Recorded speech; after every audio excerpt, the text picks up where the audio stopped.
คนที่ใจบุญมาโอบเอื้อเกื้อกูลรู้ค่าของบุญเก็บบัวขึ้นมาเพื่อสร้างความดีและเสริมบารมีดังว่าใช้ดอกบัวนี้บูชาพระสัมมาสัมพุทธ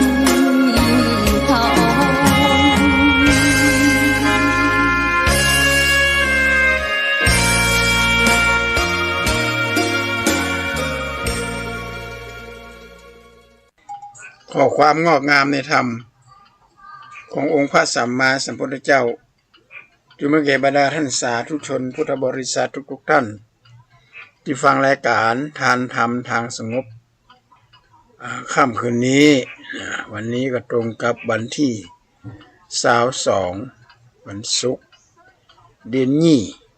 แรม7 ค่ำก็วันที่15ที่ผ่านมา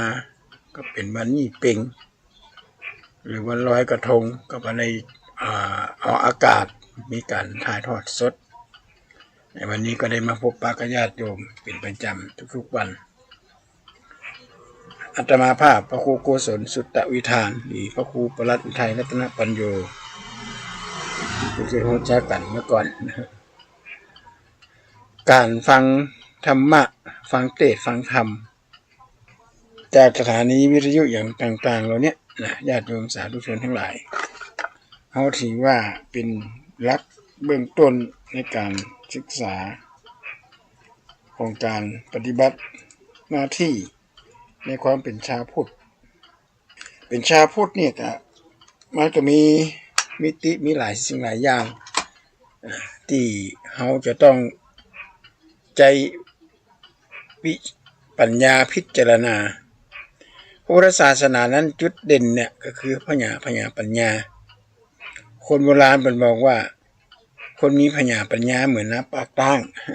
น้ำปากตั้งนี่มันกินหม้อน้ำไหลมาก็ไหลมาตัดน้ำปากตั้งน้ำปากตั้งน้ำลุ่มเหมืองนั่นแหละนะน้ำลุ่มเหมืองเขียงไม่เคาะเปาะหูหวายเป็นแบบนั้นนะเขียงไม่เคาะมันไม่เคาะไม่มาโจกเสียงนะป๊อกเอาไปแล้วลาบกินลาบอย่างเนี้ยเปาะหูหวายนี่ก็คือหวายนี่มันทนนะมันทนทานคนก่อนมันการมี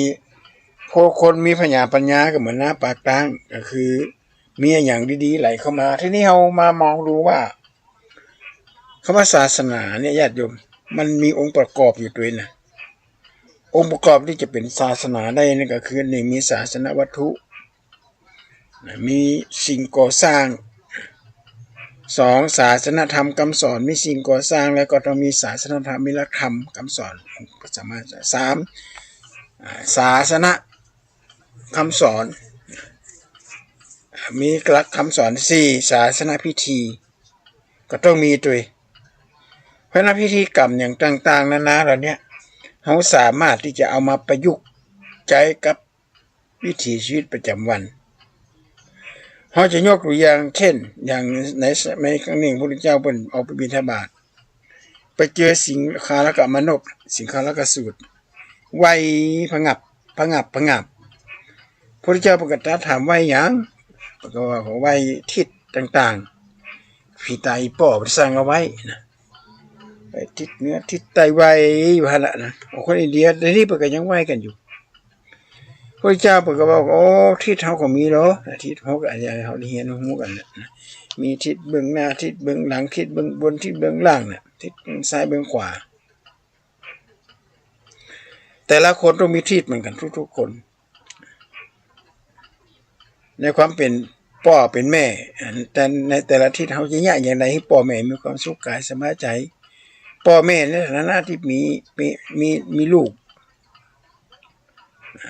น้อยมีลูกเนี่ยจะแยกอย่างไรให้ลูกเนี่ยได้มีอนาคตอันงดงามคือเป็นแต่ละทิศเนี่ยก็มีความหมายในแต่ละทิศเนี่ยแต่ทีนี้ก็เขาก็สามารถที่เอาทิศแต่ละทิศเนี่ยนะเอามาประยุกต์ใช้ ประยุกต์ใจที่เบื้องหน้าก็คือพ่อแม่บิดามารดาพ่อแม่บิดามารดาเนี่ยก็คือเป็นทิศเบื้องหน้าในอนาคตที่จะทำให้ลูกเนี่ยได้มีอนาคตงดงามลูกจะดีหรือบ่ดีเนี่ยจะได้ดิบได้ดีหมดได้ดีอยู่ที่พ่อแม่เพราะพ่อแม่เป็นคนปั้นลูกขึ้นมาแหละปั้นกว่าจะได้กว่าจะใหญ่เป็นกว่าจะเป็นเจ้าคนนายคนนี่หมดเป็นหูสึกตัวไหนลองสังเกตดูญาติโยมสังเกตดูยุคนี้เราคนเนี่ยมีลูกแค่2 คนเนี่ยปอดโอ้จะแตกตายคนเนี้ยก็ปวดโอ้ปวดหัวโซจะเป็นบ้าตายนะคนละคนไม่เป็นเหล่านะญาติโยมอาตมาเป็นลูกคนที่3มี6 คนนะแม่มาจบปัญญาป.4 ก็คงจะมาจบเลยนะจบแค่ป.2 หรือป.3 อย่างเงี้ยแล้วมันก็อ่านหนังสือได้หมดก็อ่านได้นะอ่านหนังสือได้แต่เปิ้นมีธรรมะคนตะกอนนะมีธรรมะแต่บ่ฮู้ธรรมะนะอย่าเลี้ยงลูกยังไงอย่างเงี้ยยังไงนี่มีละบ่ได้ฮู้ละเปิ้นเลี้ยงกันยังไงเปิ้นก็ฮู้เปิ้นก็เลี้ยงไปตามเนี้ยตามที่เปิ้นตามที่พ่อแม่มอนมันเป็นสอนอบรมมาก็เยอะนะพ่อแม่ที่เบื้องหน้าพ่อแม่ที่เบื้องขวาคือว่าครูบาอาจารย์นี่เป็นที่เบื้องขวาคือหมายความว่าแตนตีนแตนมือพ่อแม่ก็ครูบาอาจารย์ก็ต้องมีความรู้มีการศึกษามีความรู้มีการศึกษาอย่างต่างๆแล้วนะเหล่านี้คนเฮาอาทิตย์เบื้องหน้าอาทิตย์เบื้องขวาทีนี้ทิศแต่ละทิศเนี่ยนะที่เรามาออกขวาทิศเบื้องหลังคนที่อยู่เบื้องหลังความสำเร็จคือลูกแล้วก็ภรรยาทิศเบื้องซ้ายเบื้องขวาคือมิตรสหายที่มีสิมือซ้ายนี่คือมิตรทิศเบื้องบนคือที่เบื้องล่างคือลูกน้องทิศเบื้องบนคือนักบวชที่ทั้ง6อย่างเนี่ยนะพระเจ้าบอกให้กราบไปกราบบันไดเอาไปใจเอาไปปฏิบัติเอาไปใจเอาไปปฏิบัติคือเหมาะสมกับในวิถีชีวิตประจำวันแต่ว่าทิศมึงยังการอยู่ก่อนพระเจ้ากราบพระพุทธเจ้าไม่ได้ห้ามเลยว่าให้กราบเอาก็กราบเลยแต่ถ้าหอกใจปัญญาพิจารณาว่ากราบไปแล้วได้อย่างขึ้นมามันได้นะญาติโยมออกกำลังกายกราบพงับอย่างมันก็คนทิเบตกาตั้งแต่หัวตีตั้งแต่ประตูบ้านนะญาติโยมไปถึงวัดนะปตรที่ปุ่มรถมันละแต่ผลพุงเป็นอย่างเนี้ยมันกาลงดินนะญาติโยมมันมีนิดมันมีเนยเขาจะว่าเป็นง่าวก็ไม่ได้เพราะว่ามันเป็นวัฒนธรรมมันเป็นประกาศพระทิเบตเนี่ยแล้วเวลามีญาติโยมเป็นไม่เอวในเชียงใหม่ถ้าเป็นคนทิเบตมาเนี่ยหรือคนที่นับถือมหายานนี่มาเนี่ยเปิ้นจะเวลาเป็นกราบพระเนี่ยจะกราบลงกราบถึงตัวเลยแล้วก็ลุกขึ้นแล้วก็ลงกราบลงลุกขึ้นแล้วกราบแต่ปวดมันก็น้องๆออกกำลังกายนะอันนี้ก็เหมือนกันญาติโยมพระเจ้าก็ไม่ได้ห้ามความเปลี่ยนป้อความเป็นในความยิ่งใหญ่ที่สุดเนี่ยนะของลูกเนี่ยก็คือความกันนี้ได้พ่อแม่เป็นมาอบรมพ่อดีแม่ดีพ่อแม่จะมีพละกำลังในการทำงานร่วมกันก็ประกอบด้วยกำลังกายกำลังใจกำลังทรัพย์หันหน้าลูกตาใส่มองโอ้ยดูลูกมาถึงบ้านมาทำการบ้านมากวดช่วยกันเพี้ยวกันกวดขยะอย่างต่างๆนานาเนี่ยเพลงตะกอนไม่ได้ว่าแล้วบ้านเมืองเราจะสะอาดพี่เป็นคนกวาดน้องเป็นคนถูพ่อแม่รักเราทั้งคู่I love youพ่อก็ถูแม่ก็ทำแต่ก่อนนะพี่ก็ถูน้องก็ทำแต่ก่อนI love youพี่ก็ถูน้องก็ทำมาถึงสมัยนี้บ้านเมืองเราจะสะอาดพ่อเป็นคนกวาดแม่เป็นคนถู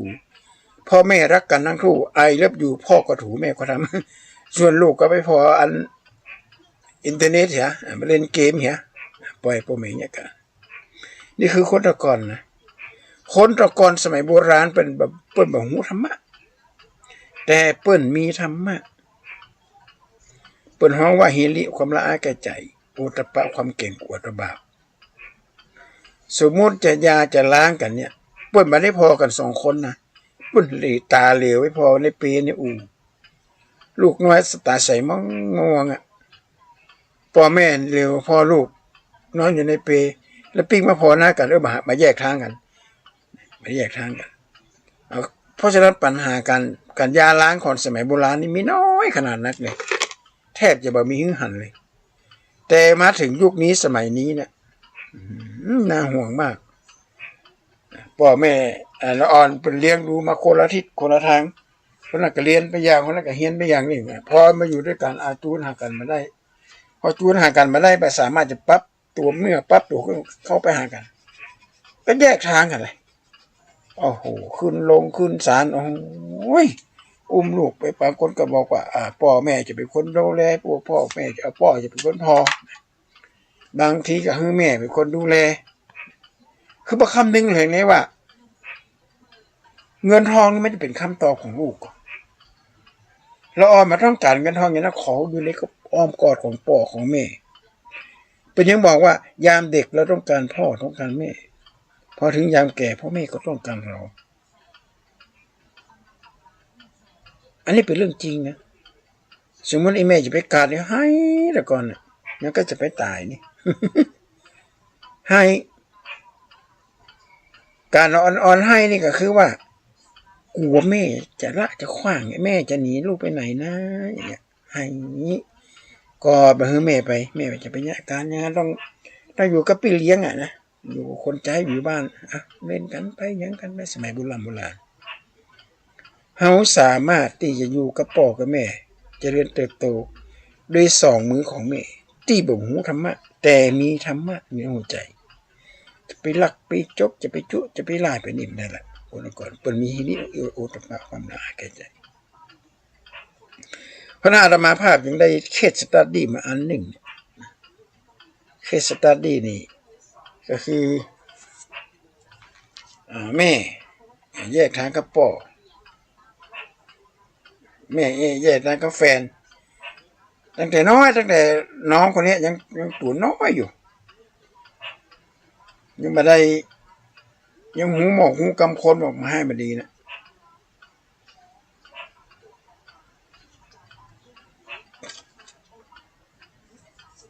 ต่อมาอ่อนน้อยน้องคนนี้ก็โตขึ้นมาเป็นสาวน้อยอายุประมาณสัก14 13 14นะแม่ก็เอามาอยู่ด้วยขอป่อใหม่ๆกันนี่แม่ก็เอาเข้ากับปางร้อนสัญชาตญาณนะมันกินล้ำย้ำนมกินอย่างกระติ้งลำไว้หั่นนึงแม่ออกไปฟ้อนแม่ออกไปฟ้อนแต่ลืมเอาเข้าไปให้ลูก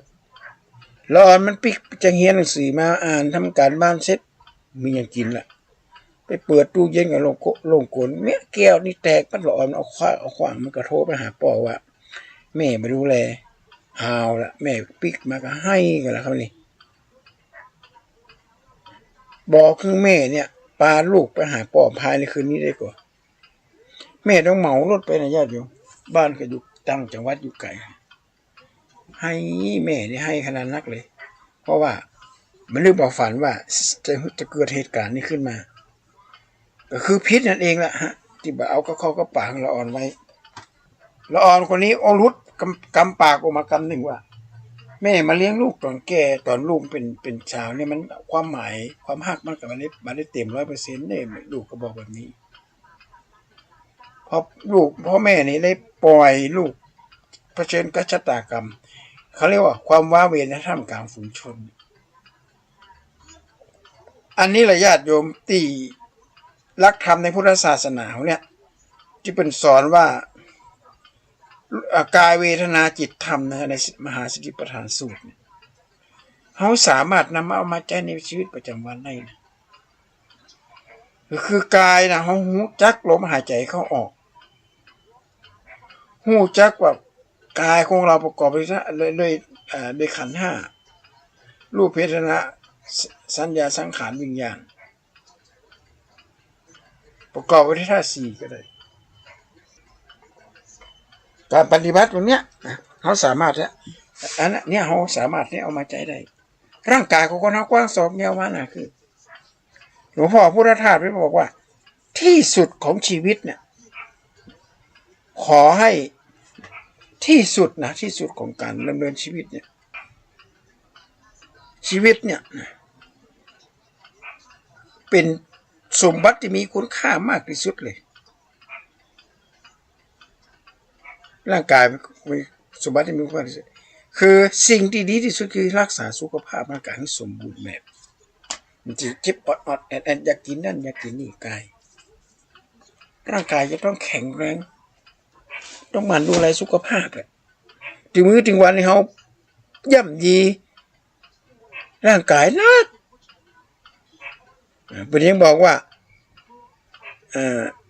ปอดกลัวอย่างปอดนี่กลัวควันพิษควันบุหรี่ควันโรงงานอย่างเนี้ยว่าหายใจลงไปที่ปอดสมองกลัวอย่างกลัวไม่ได้กินข้าวง่ายไม่ได้กินข้าวง่ายแล้วก็นอนรับบัดเต็มที่สมองจะตื้นตันตับกลัวอย่างตับนี่กลัวของทอดของมันเครื่องดื่มแอลกอฮอล์พอดื่มเข้าไปแล้วเป็นภาวะโรคตับแข็งโรคตับแข็งไตกลัวหยังไตกลัวแอลกอฮอล์กลัวของมักของดองหัวใจก็กลัวของเค็มคือแต่ละอย่างในร่างกายเขาเนี่ยมันจะกลัวแหละเขาเรียกว่าเป็นมันแพ้ทางนั่น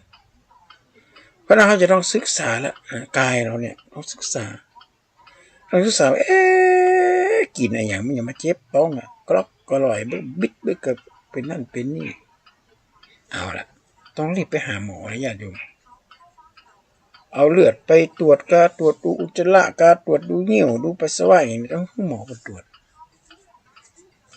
มาใจไปหลงเงินทองนับทรัพย์สมบัติเงินทองทรัพย์สินของมีค่าอย่างต่างๆนั่นสิ่งเหล่านี้มันเขาไม่สามารถที่จะรักษามันไว้ในมือเพราะว่าสมบัติผัดกันชมรู้เศรษฐีบางคนมีเงินเป็น100 ล้านพันล้านขนาดใกล้จะตายก็ยังหึงหวงอยู่สตางค์ตายไปแล้วก็บ่ได้ไปสักบาทเนี่ยคือที่สำคัญมากที่สุดเลยเขาจะไปย่ำยีร่างกายนักจนเกินไปกายเวทนาในความรู้สึกนี่อันนี้สำคัญมากเลยรู้สึกในการปรุงแต่งในสิ่งที่เขาหันรูปรสกลิ่นเสียงเนี่ยโผฏฐัพพะรูปหันหูปหันวัตถุหันอย่างเนี่ยหันมันงดงามก็อยากจะได้มีไผ่พ่องเป็นโฆษณาเอาของบดีมาโฆษณาเนี่ยเอานายแบบหัวล้านมาขายยาปลุกมาปลุกผมไม่ให้ซื้อ เพราะว่าขนาดคนขายขนาดนั้นคนขายยังหัวล้านแล้วคนใจกับหัวกระล้านเลยปลุกกระเอาคนผมดกดำเอาคนที่ผมดกดำที่มีผมเป็นผมยาวๆผมมาแตกปลายมาโฆษณาเขาไปหันไปใส่ก็สงสัยว่าจะใจของดีแต่ก็สิโฆษณาเราจะต้องมีความรู้สึกล่ะเวทนาได้ต้องรู้สึกล่ะเห็นรูป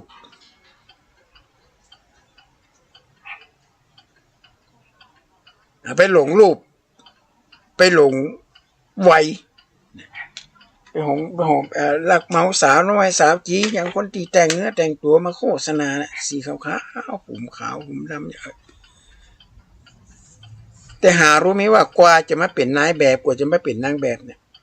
เพื่อต้องมีการแต่งเนื้อแต่งตัวแต่งองค์ทรงเครื่องเพื่อที่จะให้หันละคนเกิดประทับใจแล้วแต่ถ้าเอาคนแบบนี้มางานมาโฆษณาเลยมันได้นะตัวผอมมาขายยาอ้วนพีไม่ผัวหนีมาขายยาเสน่ห์ไม่ซื้อเอาคนงามๆคนดีๆมาก่อนเพราะเขาหันรูปแบบนี้แล้วเขาจะต้องคิดเจรณาว่าเห็นสักแต่ว่าเห็นแต่อย่าไปติดกับมันนะไม่ได้นะไปติดกับมันละงามกับติดกับมันหันรูปเวทนารูปเวทนาเวทนาในความรู้สึกหันรูปก็คือความรู้สึกรส รสชาติอย่างต่างๆนานาเนี่ยกับเข้ามาได้ใส่ผงชูรสกินมาลงแล้วบางคนมาเดียวเนี่ยมันจะมีคำอู้อยู่คำหนึ่งว่าโอ้ยร้านอาหารนี่บัลลัมกาดนี่พักบ่ใครงาบเลยเพราะคนขายเนี่ยจะต้องมีพุทธพาณิชย์อยู่ในจิตใจพุทธะแปลผู้รู้ผู้ตื่นผู้เบิกบานพาณิชย์แปลว่าการขายแบบผู้รู้อย่าเอาไปหั่นในขี้แบบโอ้เอาอย่างยาหูมาฉีดไอ้อย่างบอกผลไม้ก็เอาอย่างมาเอาอย่างมาแก้นะยุกน้ำยาอย่างเงี้ยนะแล้วมาเกิดถึงคนกินคนกันอ่ะเพราะเราจะไปปรุงแต่งแล้วหั่นสิ่งเหล่านี้หั่นอันอย่างงามหั่นผลไม้หั่นอย่างงามเนี่ยอย่าไปปรุงแต่งของดีแท้ๆมันจะงามเนี่ยญาติโยมบุกก็มีหวยแมวหนูมาคบของแมวไม่นอนอย่างมาเคาะไม่แค่แมลงวันอย่างมาเคาะไม่อย่างมาแค่ไปอย่างเงี้ยผลไม้อยู่ในป่าที่ไม่ได้ปรุงแต่งด้วยสารเคมีเนี่ยจะเป็นผลไม้ที่มีประโยชน์เพราะเวทนาในความรู้สึกได้กลิ่นรูปรสชาตินะได้กลิ่นกันเหมือนกันสักแต่ว่าได้กลิ่นสักแต่ว่านะ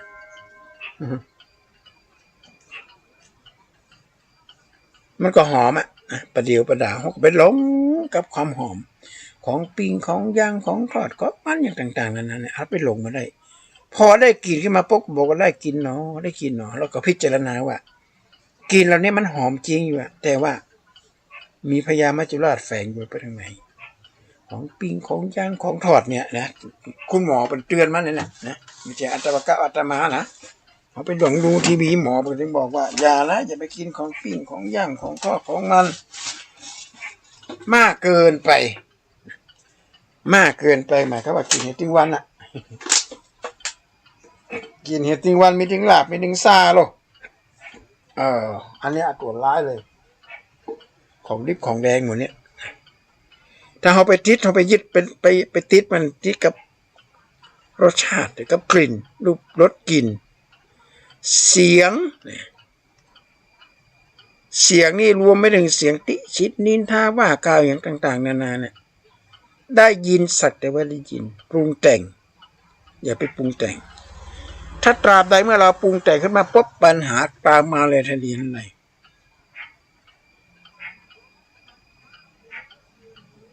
นะถ้าปรุงแต่งขึ้นมาเนี่ยสมมติเป็นว่าเขาขี้ค้านเนี่ยการงานจ้าเขาก็ทำงานให้มันวุยๆอย่าไปเถียงไปนะแต่เขาเนี่ยการจ้าดีแต่บางคนมาตีกระปอกตีไปเลยเพราะเขาไม่ได้เปลี่ยนอย่างที่เขาว่ามันก็เลยสงบลงไปนี่คือเป็นหัวใจเป็นความปรารถนาหรือว่ามีพระพุทธเจ้าองค์ทรงมีเมตตาต่อสรรพสัตว์ทั้งหลายแบบนี้ที่จะให้คนนะได้ยินเสียงได้หันหูได้ดมกลิ่นได้ริมรสแล้วก็ได้รูปเวทนาสัญญาหมายมั่นสัญญาหมายมั่นในการรู้ความจำสังขารคือสิ่งที่ปรุงแต่งรูปเวทนาสัญญาสังขารวิญญาณร่างกายเขาก็ปรุงแต่งด้วยธาตุสี่นะญาติโยม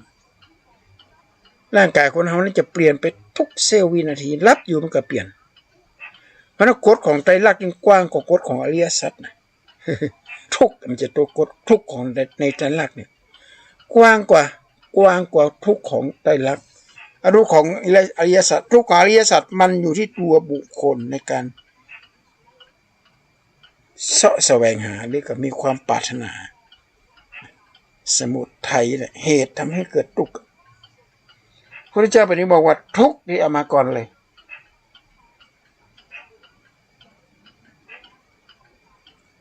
ทุกข์ขึ้นก่อนเลยอันดับหนึ่งแล้วทุกข์เป็นผลจากอะไรจากตัณหาแหละแต่ก่อนมีรถเอาแสวงหาความเงินจะปะจะเป็นอยากจะได้รถสักคัน แล้วกามตัณหาความต้องการพอได้มาแล้ววัดเป็นภาวะเป็นภาระละเอาละจอดนานกับเปลืองไฟจอดเอาไปกับเปลืองน้ำมันเปียกเปื้อนบ้านมายืมมาได้เมาะกลัวรถจะลุกกลัวรถจะเสียตกลงว่า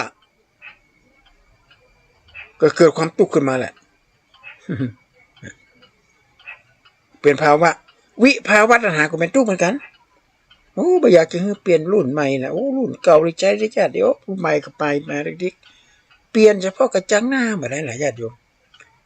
หัวเครื่องเนี่ยนะความแรงของหัวเครื่องเนี่ยก็ยังเหมือนเดิม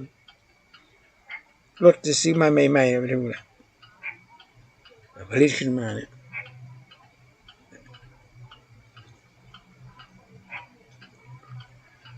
แล้วเขาเองเขากระตุกก็ไปด้วยมันด้วยไม่อยากให้เปลี่ยนแปลงต่างๆแล้วมันเกิดความตุกขึ้นมา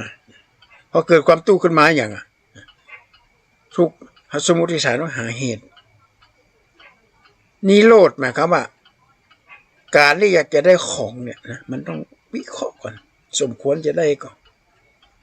ถึงเวลาจะได้หรือยังไม่ใช่ว่าเปิ้นมีตัวมีพญาพรหมว่าหาไม่ว่า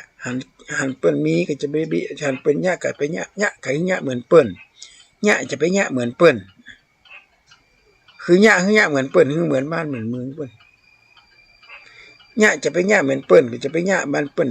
ผิดกฎหมายเปิ้นกล้าประเวณีกล้าของสิผิดกฎหมายเฮาก็บ่ต้องไปเอาเปิ้นเฮาก็ต้องอยู่ตามเฮาอยู่ไปตามน้ำทำไปตามตัวน้ำเพียงใดดอกบัวเพียงอันคนโบราณเป็นกล่าวไว้เพราะฉะนั้นหลักธรรมของพระเจ้าเนี่ยเขาจะต้องนำมาใจเป็นในชีวิตในวิถีชีวิตประจำวันนะญาติโยมถ้าหากว่าเราบ่นำเอาหลักธรรมตรงนี้มาใจในชีวิตประจำวันเนี่ยก็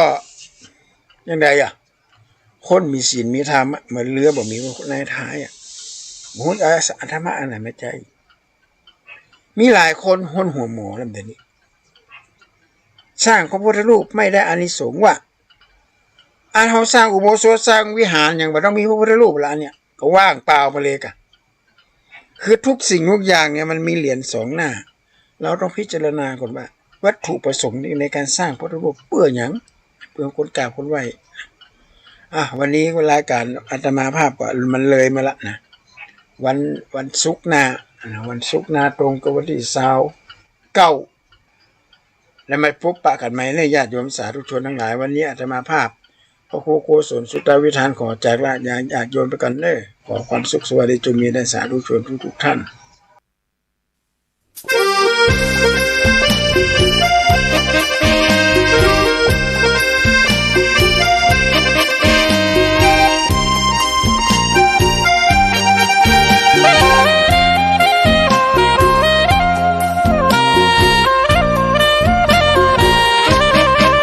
สถานีพระพุทธศาสนาฝากเสียงลอยมาบอกบรรดาญาติโย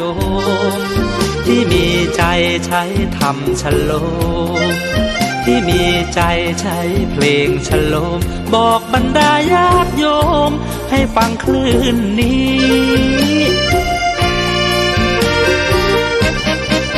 สถานีตั้งไม่ไกลตั้งอยู่ทั่วเมืองไทยชวนคนไปทำดีเชิญฟังกันทั้งวันดีเจสร้างสรรค์พากันสุขีใครอยากฟังธรรมเชิญทางนี้ใครอยากฟังธรรมเชิญทางนี้หรืออยากฟังเพลงดีๆเปิดคืนนี้นะคุณสถานีพระพุทธศาสนา